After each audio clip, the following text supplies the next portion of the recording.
আসসালামু আলাইকুম। পকেট ক্লাসের পক্ষ থেকে সবাইকে স্বাগতম। আজকে আমরা গুণগত রসায়নের সপ্তম ক্লাসটি শুরু করছি। আজকের আলোচনার বিষয় হচ্ছে ইলেকট্রন বিন্যাস।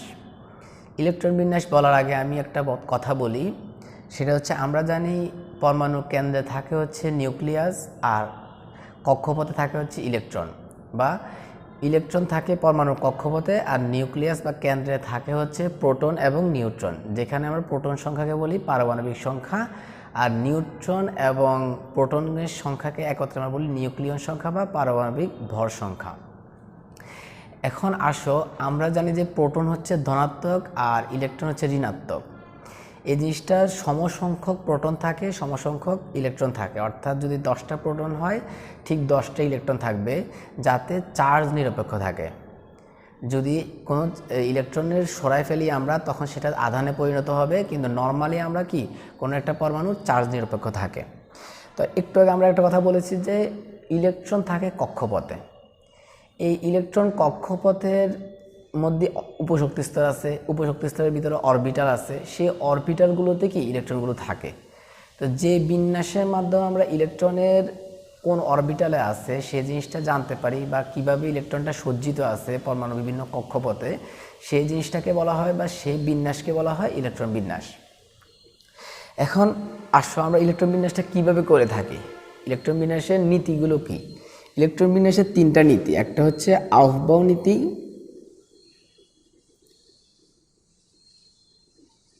2 নম্বর হচ্ছে পাউলির বর্জন নীতি, 3 নম্বর হচ্ছে হুন্ডের নীতি।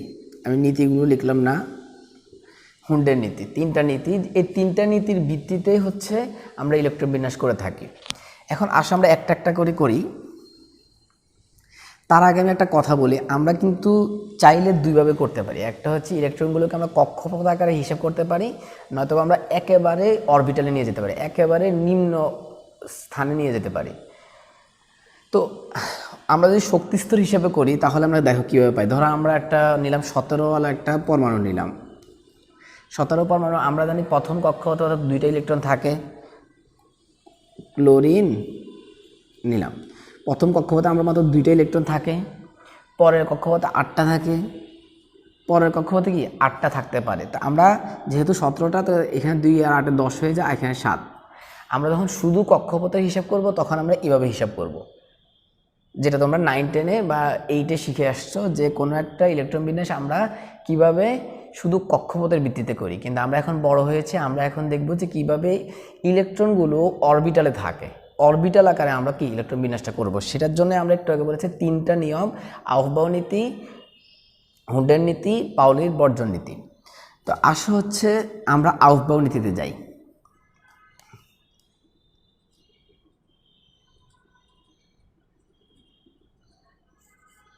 আউফবাউ নীতিতে সহজ কথা হচ্ছে নিম্ন শক্তি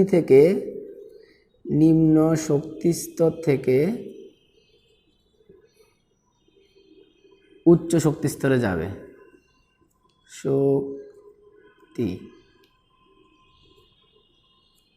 শক্তি স্তরে যাবে, নিম্ন শক্তি স্তর থেকে উচ্চ শক্তি স্তরে যাবে, বা নিম্ন উপশক্তি স্তর থেকে উচ্চ উপশক্তি স্তরে যাবে, বা নিম্ন অরবিটাল থেকে উচ্চ অরবিটালে যাবে।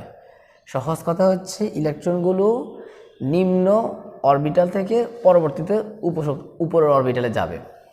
এখন এই যে কোনটা নিচের অরবিটাল বা কোনটা উপরের অরবিটাল, সেই জিনিসটা আমরা কীভাবে জানবো? সেই জিনিসটা আমরা জানি, তোমাদের একটা গল্প শোনাই, তাহলে তোমাদের এই জিনিসটা মনে থাকবে। ধরো 2জন ব্যক্তি, তাদের নাম হচ্ছে এস আর হচ্ছে এস। তারা খুব বড়লোক মানুষ, আর তাদের একজন কি পিএস থাকে। 2জনের কি বড়লোকদের পিএস থাকে না, পিএস থাকে, এ পিএস পিএস। তো পিএসদের নর্মালি কি চাকরি নির্দিষ্ট না, কয়দিন পরে চাকরি শেষ হয়ে যেতে পারে। এই জন্য ওরা কী করছে, ব্যাংকের ডিপিএস খুলছে। কি খুলছে? ডিপিএস।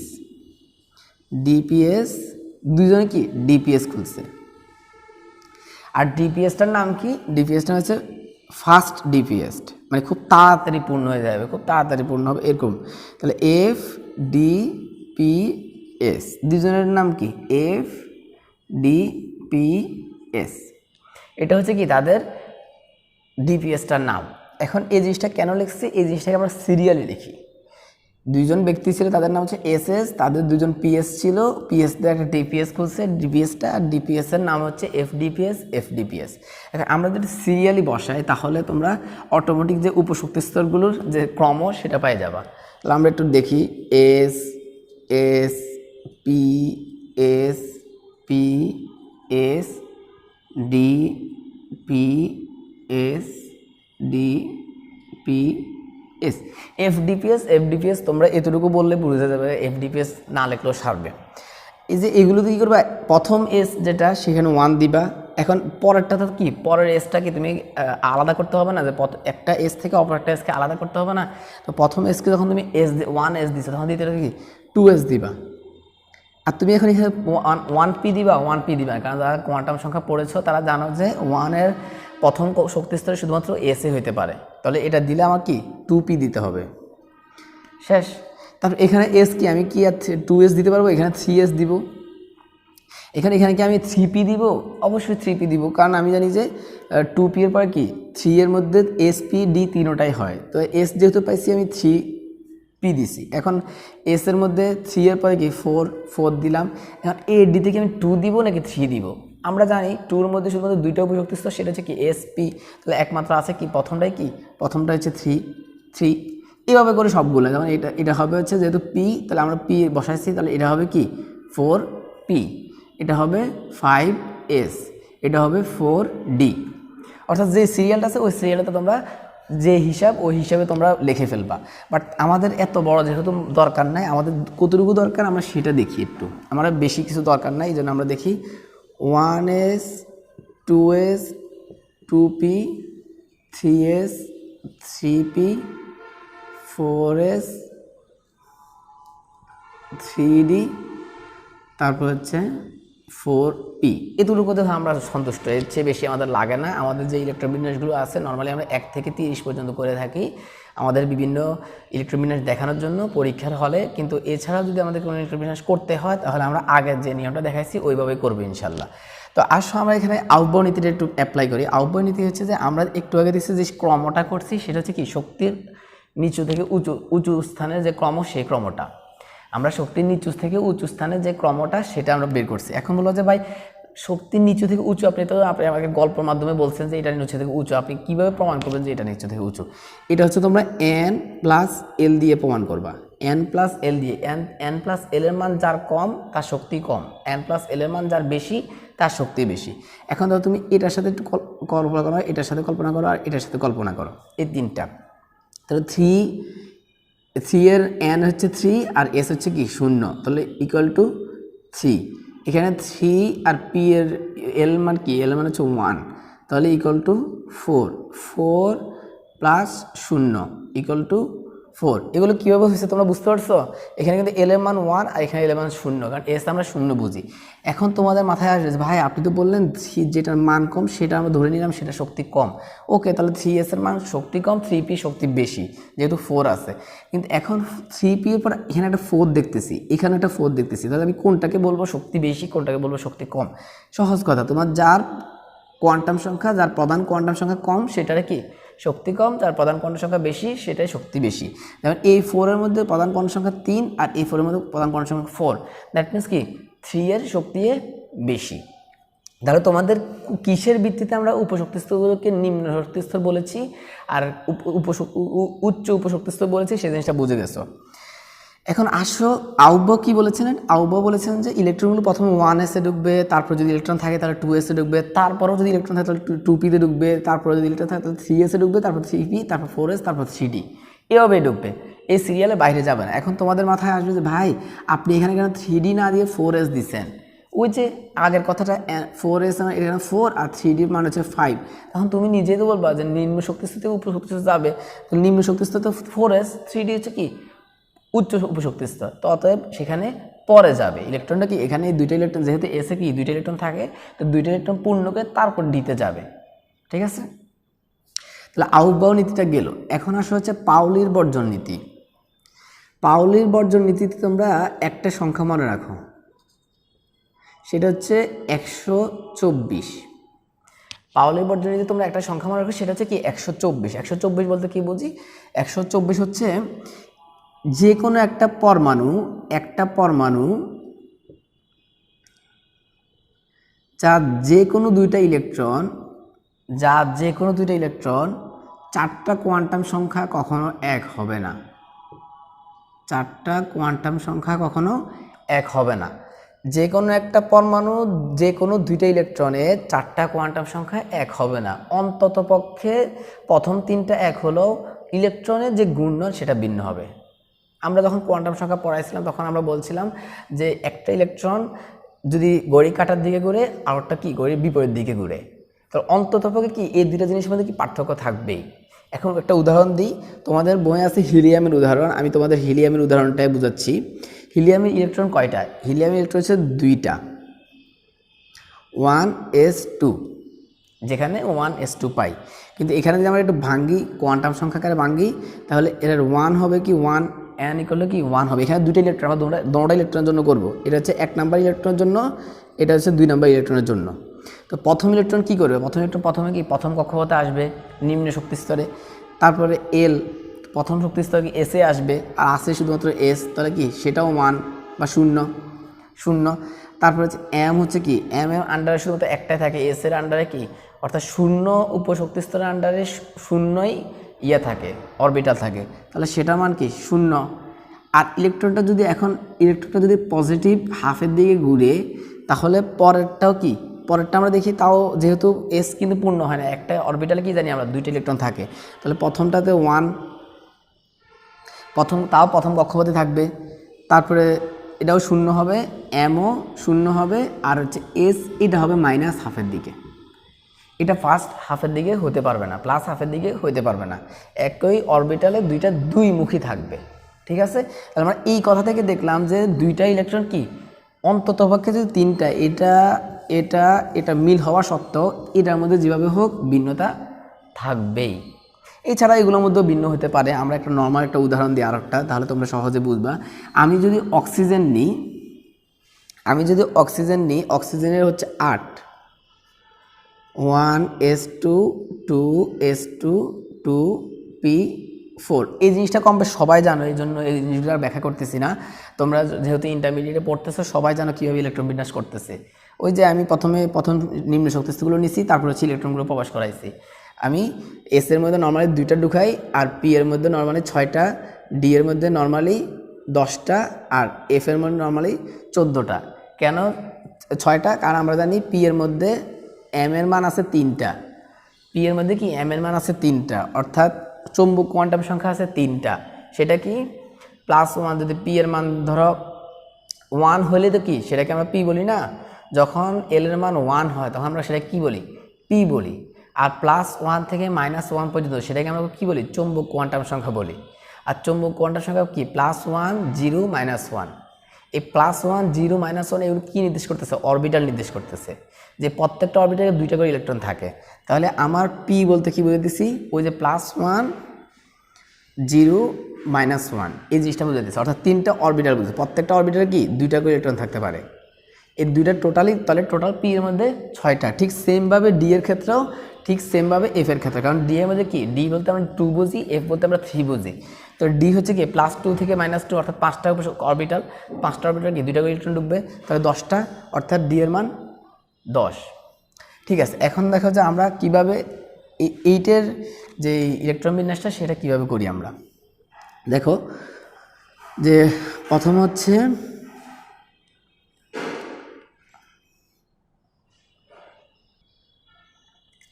তাহলে দেখো আমরা এই যে ইলেকট্রনগুলো আছে, একটা জিনিস আমাকে বলতে পারো যোজ্যতা স্তর বলতে কি বুঝি? যোজ্যতা স্তর মানে হচ্ছে যে কোনো একটা পরমাণু সর্বশেষ যে শক্তি স্তর, যে শক্তি স্তরে ইলেকট্রন প্রবেশ করেছে, সেই সর্বশেষ শক্তি স্তরকে আমরা বলি যোজ্যতা স্তর। আর যে ইলেকট্রনগুলো সেগুলোকে আমরা বলি যোজ্যতা ইলেকট্রন। আর সেখানে মধ্যে যেগুলো বিজোড় ইলেকট্রন সেগুলোকে আমরা বলি কি যোজনী। তাহলে আমরা যদি অক্সিজেনের ক্ষেত্রে চিন্তা করি, তাহলে অক্সিজেনের যোজ্যতা ইলেকট্রন কয়টা হবে সর্বশেষ কক্ষপথে? এই যে 2 আর 4, অর্থাৎ 6টা। অক্সিজেনের যোজ্যতা স্তর হচ্ছে 2 নাম্বার, যোজ্যতা স্তর কি দ্বিতীয় কক্ষপথ। আর ইলেকট্রন হচ্ছে কয়টা? 6টা, যোজ্যতা ইলেকট্রন 6টা। এখন যোজনী কয়টা সেটা পরের ব্যাপার, সেটা যেহেতু তোমাদের আজকের টপিক না সেটা পরে, তারপরে বলবো পরে। তাহলে দেখো আমরা যোজ্যতা স্তরের ইলেকট্রনগুলো বের করব। তো যদি স্থির ইলেকট্রন, তাহলে আমি যেহেতু প্রথম কক্ষপথে থেকে দুইটা চলে গেছে, তাহলে 3 number electron 3, electron 4, electron 5, electron 6, অথবা শুরু প্রথমগুলোও করতেছি, তোমাদের সুবিধার্থে প্রথমগুলোও করতেছি। ইলেকট্রন 2 আর হচ্ছে ইলেকট্রন 1, এটা মাঝখানে থাকুক। Electron 7, electron 8। দেখো, যখন প্রথম কক্ষপথ ছিল তখন হচ্ছে n কিন্তু 1 ছিল, ইলেকট্রন প্রথম কক্ষপথে ঢুকছে। তারপরে হচ্ছে যেহেতু n 1, তাহলে l এর মান কি শূন্যই হবে নর্মালি। তাহলে l এর মান যদি শূন্য হয় তাহলে m এর মান কি শূন্যই হয়। এটা মুখস্থ, আমরা আগে প্রমাণ করছি কীভাবে মুখস্থ, এখন মুখস্থ ধরো। আর হচ্ছে স্পিন হচ্ছে কি পজিটিভ হাফ। তারপরে ঠিক সেমভাবে এখানে যদি ইলেকট্রন কক্ষপথটা পূর্ণ হয় নাই, তাহলে n এর মান 1, l এর মান হবে 0, m এর মান হবে 0, আর s এর মান হবে -হাফ। কি আমরা একটু আগেই বলছিলাম যে কোনোভাবে পাউলির বর্জন নীতি অনুসারে কখনোই কি সেম হবে না, এই জন্য -হাফ দিলাম। এখন এখানে একটু দেখো, এখানে হচ্ছে n কিন্তু দ্বিতীয় কক্ষপথে চলে গেছে, n 2। এখন l কি হয়েছে, l কিন্তু 0 থেকে মাইনাস, আমরা জানি যতটা কক্ষপথ ততটা কি উপশক্তি স্তর। তাহলে 2 নাম্বার যদি কক্ষপথ হয়, দুইটা উপশক্তি স্তর, একটা হচ্ছে s, একটা হচ্ছে p। তো s এর জন্য কি l এর মান 0, তো l এর মান 0 মানে m এর মান 0, তাহলে ইলেকট্রনটা কি প্লাস হাফের দিকে ঘুরলো, একটা গেল। আর 4 নাম্বার যে ইলেকট্রনটা আছে সেটা কি করবে, দেখো সেটাও কি 2 নাম্বার কক্ষপথে থাকবে। আবার l কিন্তু এখনও পূর্ণ হয় নাই, s অরবিটাল কিন্তু এখনও পূর্ণ হয় না, যেহেতু 2টা ইলেকট্রন ঢুকবে, তাহলে আরেকটাও ঢুকছে, আর বাকিটা -হাফের দিয়ে গেছে। এখন বাকিটা হচ্ছে তোমাদের প্রশ্ন, যে বাকি যেটা আছে সেটা কি করবে। সেটা হচ্ছে দেখো, এখন n কিন্তু এখনও 2 নাম্বারে আছে, যেহেতু 8টা পূর্ণ করতে হবে। n এ কয়টা থাকতে পারে, দ্বিতীয় কক্ষপথে কয়টা থাকতে পারে, 8টা। তো আমাদের পূর্ণ হচ্ছে 2টা, তাহলে 3 নাম্বারটা কি 2 নাম্বার কক্ষপথে ঢুকবে। এখন l আমরা জানি হচ্ছে s আর p, s তো পূর্ণ হয়ে গেছে। এখন p এর মান কি 1 হতে পারে, তাহলে 1। p এর মান যদি 1 হয়, আমরা জানি +1, m এর মান +1 হতে পারে, 0 হতে পারে, -1 হতে পারে। তা আমরা ধরো +1 নিলাম, m এর মান আমরা +1 নিলাম, যে কোনো একটা নিলাম, -1 বা +1 নিলাম, তাহলে সেখানে একটা ইলেকট্রন ঢুকছে। এখন হচ্ছে মজার ব্যাপার, এখন পরেরটা কি ঠিক সেম কক্ষপথে ঢুকবে কিনা, সেম অরবিটালে ঢুকবে কিনা, অর্থাৎ +1-এ ঢুকবে কিনা, না, সেটা +1-এ ঢুকবে না। মনে রাখবে, সমশক্তি সম্পন্ন অরবিটাল, আমি আগেও বলেছিলাম যে সমশক্তি সম্পন্ন অরবিটাল হচ্ছে যেমন পি এর আন্ডারে কি যে +1 0 -1, সবগুলো কি সমশক্তি সম্পন্ন অরবিটাল। +2 +1 0 +1 -1 -2, এই সবগুলো কি ডি এর আন্ডারে, সবগুলো কি সমশক্তি সম্পন্ন অরবিটাল। সমশক্তি সম্পন্ন অরবিটালে ইলেকট্রনগুলো একটা একটা করে প্রবেশ করে, অর্থাৎ সর্বোচ্চ পরিমাণ বিজোড় থাকতে চাইবে। যে ইলেকট্রনগুলো থাকবে প্রথমে একটা একটা করে ঢুকবে, তারপর আবার যদি ইলেকট্রন থাকে তাহলে কি আবার ঢুকবে, অর্থাৎ সর্বোচ্চ পরিমাণ বিজোড় থাকতে চাইবে। যখন একটা একটা করে ঢুকবে তখনই কি সর্বোচ্চ পরিমাণ বিজোড় থাকবে, আর যখন একটা একটা করে ঢুকবে তখন সবগুলোর দিক একই থাকবে। আর সেটাই হচ্ছে হুন্ডের নীতি, সেটাই হচ্ছে কি হুন্ডের নীতি। তো আমি পাউলির বর্জন নীতি বোঝানোর সাথে সাথে আমি হুন্ডের নীতিটা বললাম, যে ইলেকট্রনগুলো সর্বোচ্চ পরিমাণে একই দিকে বিজোড়ভাবে থাকতে চাইবে। যখন একটা একটা করে ঢুকবে তখন অবশ্যই সবগুলো কি একই দিকেই হবে, +হাফেই হবে। তো দেখো, তাহলে আমি আমার এই হুন্ডের নীতি অনুসারে যদি আমি এখানে অ্যাপ্লাই করি, তাহলে n 2 হবে। আর l কি, l তো নর্মালি আমরা এখন সবগুলো কি p উপশক্তি স্তর আছে, সবগুলো 1 হবে। আর mটা +1 হবে না, কারণ আমরা একটু বলছি কি একটা একটা করে প্রবেশ করি, তাহলে 0 দিব আমরা, দিকও কি +হাফে হবে এই। তারপরে পরেরটা কি আবার একটাতে ঢুকবে, n 2-তেই, আর l 1-এই থাকবে, m হচ্ছে তখন -1 হয়ে যাবে, কারণ একটা একটা করে ঢুকছে -1, আর s হচ্ছে তাও আবার প্লাস, বারবার এটা দিচ্ছি, হ্যাঁ +হাফে। এবার বলো এই জিনিসটা কোথায় যাবে, ওই জিনিসটা হচ্ছে ওই যে 2টা পূর্ণ করতে যাবে, +1-এর কি 2টা পূর্ণ, যেহেতু আমাদের এখন একটা ইলেকট্রন থাকে গেছে, যদি না থাকতো তাহলে এখানে থাকতো, আর সেখানে ধরো 3টা বিজোড় ইলেকট্রন থাকতো, 3টা একটা একটা করে ইলেকট্রন থাকতো, আর ওই 3টা একটা একটা করে ইলেকট্রন থাকতো, সেই 3টা হচ্ছে যোজনী। এই জন্য হচ্ছে নাইট্রোজেনের যোজনী 3, বুঝতে পারছো? নাইট্রোজেনের যোজনী আমরা 3 বলি না, নাইট্রোজেনের যোজনী হচ্ছে 3 বা 5 ব্যাপারটা পরে আলোচনা করবো এক সময় ভিডিওতে, কিন্তু 3 নর্মালি কি আছে 3। নাইট্রোজেনের 7টা ইলেকট্রন না, এই 7টা ইলেকট্রন যদি আমরা এখানে শেষ করে দিই তাহলে নাইট্রোজেনের 7টা ইলেকট্রন হবে না। তো এই এস এর কিন্তু 2টা ইলেকট্রন পূর্ণ হয়ে গেছে, দ্যাট মিনস কি এস আর বিজোড় ইলেকট্রন দেখাচ্ছে না, কিন্তু এখানে একটা একটা করে ইলেকট্রন, একটা একটা ইলেকট্রন মানে কি বিজোড় ইলেকট্রন দেখাচ্ছে, তো এই জন্য 3। এখন অক্সিজেনের ক্ষেত্রে কি হচ্ছে, যেহেতু 8, তাহলে 2 নাম্বার কক্ষপথে ঢুকলো, এল কিন্তু 1-এ আছে, এম কিন্তু এখন আবার এই পজিটিভ 1-এ চলে আসছে, কারণ দুইটা পূর্ণ করতে হবে। আর সেটা কি আমরা একটু এখানে যখন প্লাস হাফ হয়েছে তখন এটা কি হবে মাইনাস হাফ, বুঝতে পারছো? এখন দেখো এখন কিন্তু এইটা কিন্তু এই +1-এর যে অরবিটালটা ওটা কিন্তু পূর্ণ হয়ে গেছে ডাবল দিয়ে, তাহলে আমাদের বিজয় ইলেকট্রন আছে মাত্র শুধু একটা আর একটা দুইটা, অর্থাৎ ইলেকট্রন এটা যোজনী হবে 2। তাহলে আমরা একই সাথে যোজ্যতা স্তর, যোজ্যতা ইলেকট্রন এবং যোজনী বুঝে গেছি। আবার একই সাথে আমরা আউফবাউ নীতি, তারপর পাউলি বর্জন নীতির ভিতরে আমরা হুন্ডের নীতিটা বুঝে গেছি। এই তাহলে তোমাদের আশা করি আর ইলেকট্রন বিন্যাস নিয়ে কোনো সমস্যা থাকবে না। আমি যদি এখন এটা তো হচ্ছে যে আমি তোমাদের কোয়ান্টাম সংখ্যা আকারে দেখালাম, আমি যদি এখন তোমাদের একটু চিত্র আকারে দেখাই তাহলে দেখবা অক্সিজেন 8 এটা কীভাবে ঢুকে মূলত পক্ষে এটা হচ্ছে ধরো এস, এটা হচ্ছে 1s, এটা হচ্ছে 2s, এটা হচ্ছে 2p।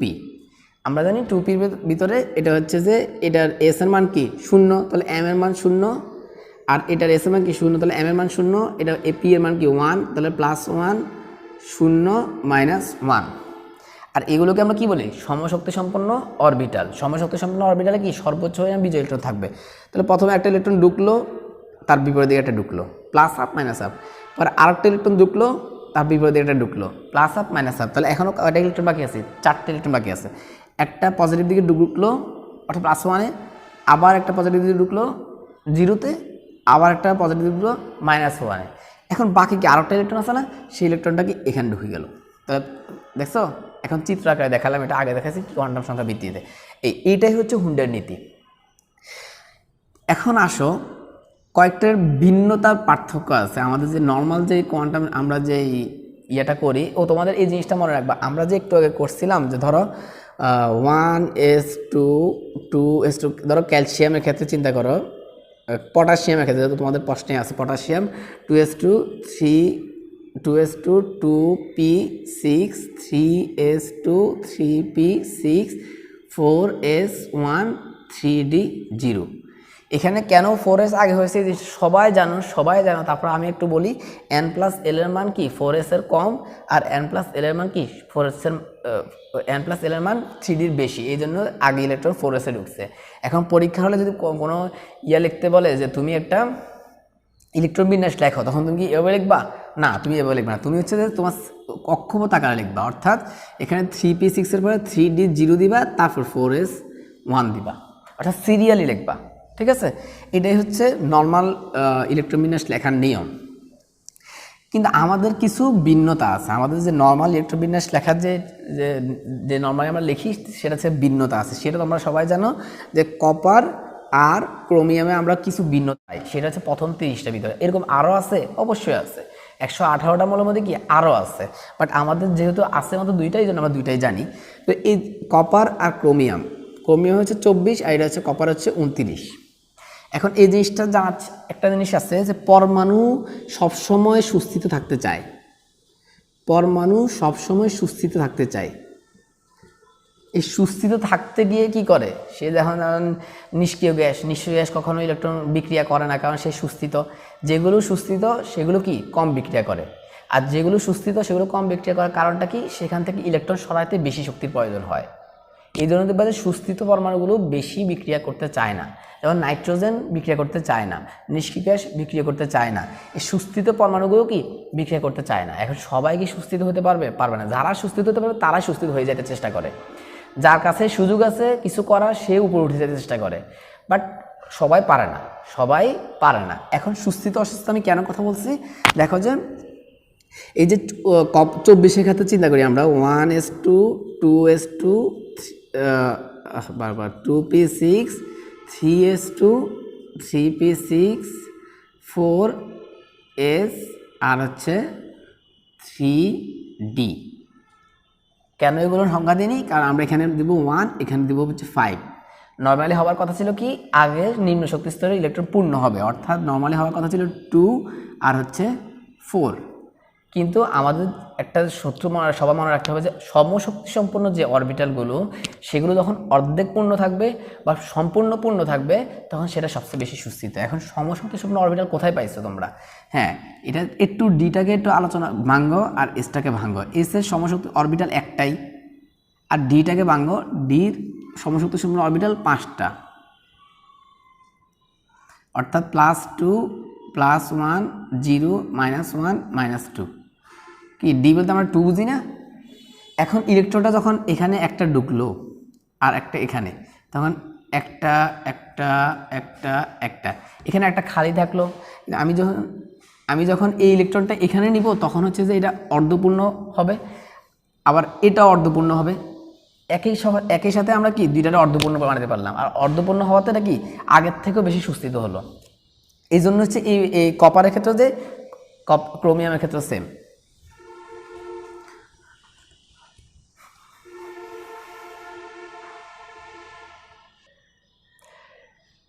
সর্বশেষ আজকের টপিকের সর্বশেষ কথা হচ্ছে যে সমশক্তি সম্পন্ন অরবিটালের অপর নাম কি? সমশক্তি সম্পন্ন অরবিটালের অপর নাম হচ্ছে ডিজেনারেটেড অরবিটাল। সমশক্তি সম্পন্ন অরবিটালের অপর নাম হচ্ছে ডিজেনারেটেড অরবিটাল। তাহলে আজকে ক্লাসের টপিক কি ছিল? আজকের ক্লাসের টপিক ছিল ইলেকট্রন বিন্যাস। ইলেকট্রন বিন্যাস হচ্ছে কি? ইলেকট্রন বিন্যাস হচ্ছে একটা ইলেকট্রন কক্ষপথের উপশক্তি স্তরের অরবিটালে কিভাবে থাকে সে জিনিসটা প্রকাশ করা, বা কিভাবে একটার সাথে একটা সজ্জিত থাকে, ইলেকট্রনগুলো কীভাবে সজ্জিত থাকে সেটা হচ্ছে কি ইলেকট্রন বিন্যাস। সেটা আমরা করেছি 3টা নিয়মের মাধ্যমে: আউফবাউ নীতি, পাউলির বর্জন নীতি, হুন্ডের নীতি। আউফবাউ নীতি হচ্ছে কি নিম্ন শক্তিস্তর থেকে উচ্চ শক্তিস্তর ইলেকট্রনগুলো ডুববে, আর পাউলির বর্জন নীতি হচ্ছে একই পরমাণু 2টা ইলেকট্রন কখনোই 4টা কোয়ান্টাম সংখ্যা সেম হবে না। 2টা ইলেকট্রনের 4টা কোয়ান্টাম সংখ্যা কখনোই সেম হবে না। আর হুন্ডের নীতি আমরা জেনেছি কি? হুন্ডের নীতি হচ্ছে ইলেকট্রনগুলো সমশক্তি সম্পন্ন অরবিটালে বা ডিজেনারেটেড অরবিটালে সর্বোচ্চ পরিমাণ বিজয়ী ইলেকট্রন থাকতে চাইবে। আর যখন সে সর্বোচ্চ পরিমাণ বিজয়ী ইলেকট্রন থাকতে চাইবে তখন তার একটা মাত্র মাধ্যম, সেটা হচ্ছে একটা একটা করে প্রবেশ করা। আর একটা একটা যখন প্রবেশ করবে তখন সবার দিক সেম থাকবে। তারপর আমরা দেখেছি যোজ্যতা স্তর কী জিনিস, যোজ্যতা ইলেকট্রন কী জিনিস, যোজ্যতা যোজনী কী জিনিস। তারপর আমরা কিছু পার্থক্য দেখেছি। ইলেকট্রন বিন্যাস নর্মালি লেখার যে নিয়ম, সেই নিয়মটা দেখেছি যে প্রথম এদের অরবিটাল অর্থাৎ শক্তিস্তর আকারে লিখতে হবে। যদিও 4s আগে চলে আসছে, 3d 0 থাকি গেছে, অর্থাৎ এরা বলতেছে কিসের ব্যাপারে? পটাশিয়ামের ব্যাপারে। 4s আগে চলে আসছে, 3d 0 থাকতেছে। আমি কি 3d লিখবো না? 3d অবশ্যই লিখবো। 3d কি আগে লিখে আনবো, কারণ শক্তিস্তর পূর্ণ করতে হবে, শক্তিস্তরের সিরিয়াল লিখতে হবে, এটা কি লেখার নিয়ম। তারপরে আমরা হচ্ছে কিছু ভিন্নতা আছে, যেমন কপার ক্রোমিয়ামের যে ভিন্নতা, কপারের ক্ষেত্রে ক্রোমিয়ামের ক্ষেত্রে হচ্ছে যে অর্ধপূর্ণ হতে পারে। আমি যদি একটা ইলেকট্রন শেয়ার করে দিই, অর্থাৎ এস থেকে যদি আমি ডিতে দিয়ে দিই তাহলে হচ্ছে কি অর্ধপূর্ণ হবে, সুস্থিত হবে। আর কপারের ক্ষেত্রে হচ্ছে কি আমি যদি একটা ইলেকট্রন দিয়ে দিই তাহলে ডি অরবিটালটা 10টায় পূর্ণ হবে, আর 10টা পূর্ণ হওয়ার কারণে ডিটা সুস্থিত হবে, আর এস অর্ধেক থাকবে, কিন্তু কি দিন শেষে সেটাও কি সুস্থিত হবে। তো আজকের টপিক এতটুকুই। আর আগামী ক্লাসটা আরও বেশি ইন্টারেস্টিং এবং ইম্পর্টেন্ট। বিভিন্ন মেডিকেল অ্যাডমিশন বা ইউনিভার্সিটি অ্যাডমিশনের জন্য সবার জন্য আমন্ত্রণ রইল আগামী ক্লাসটি দেখার জন্য। আসসালামু আলাইকুম।